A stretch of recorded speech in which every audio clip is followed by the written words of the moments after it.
వాస్తవానికి లేదు.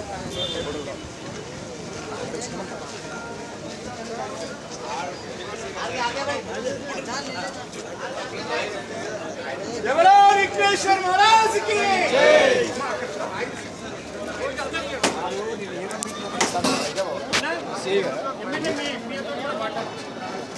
ఏమని సీఏ పెట్టి చేయి, నో ప్రాబ్లం భయ అన్యాయం చేస్తాను. నెంబర్ 1 కేసు నీ మీద నేను చెప్పి గట్టిగా చెప్పి మామూలుగా కాదు. ఏం పెడతావు లేనా నీ మీద ఎలిగేషన్ పెడతా, కేసు పెడతా, నిన్ను మాత్రమే ఒక్కరిని నొక్కుతాడు. ఎవరిని? నిన్నొక్కనే అని అన్నాడు. ఎవరి పేరు చెప్పలే, నిన్నొక్కనే అంటే అంత కక్ష ఏందని చెప్పి రామచంద్రమని అన్నాడు. రామచంద్రమని నువ్వేమన్నా ఇంత కోపం నీకెందుకు సార్? ఏం తప్పు చేసిండు వెంకటేశ్వర? ఇస్తాడు నీ మీద పెడతా, ఏమని పెట్టిస్తా నిన్ను అన్నాడు. భయపడేసి పారిపోవాలి. ఏంటి భయపడేసి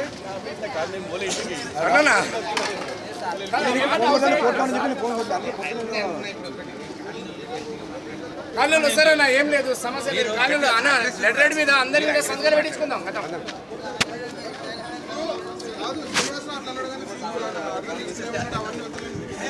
ఒక్క ఫ్యామిలీ కూడా ఉండదు అన్న, ఒక్క ఫ్యామిలీ ఉండదు. ఎట్లా తీస్తాడే కూర్చుందా? ఇప్పుడు ఇంతమంది మా మనోళ్ళు మీరు అందరూ వచ్చిన తర్వాత మా ఫ్యామిలీలో ఎందుకు డిస్టర్బ్ చేస్తారు?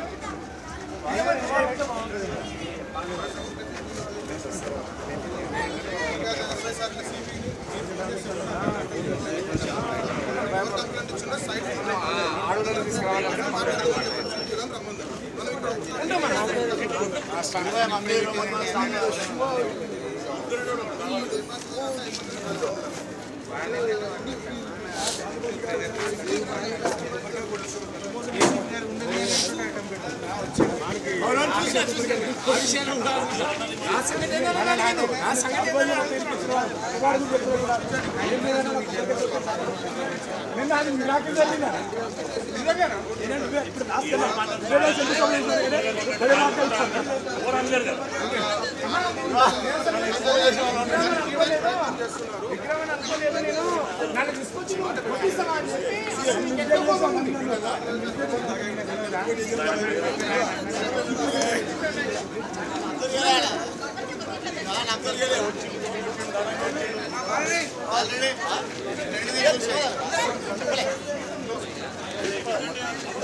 ఇక్కడ ఏంటంటే మన గ్రామ ప్రాంతం గుర్తుమానుకో ఇక ఎవడు ఎంత పెద్ద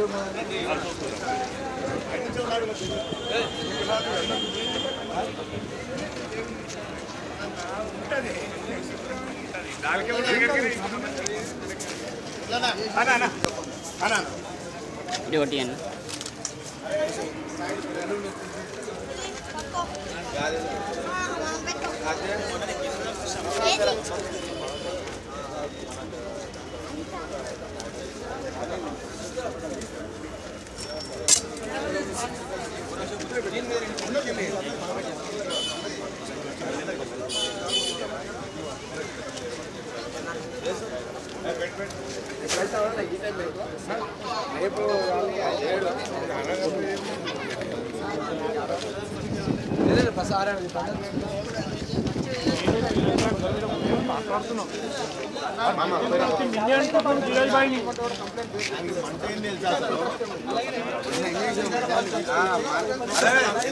వీడియో తీసుకో.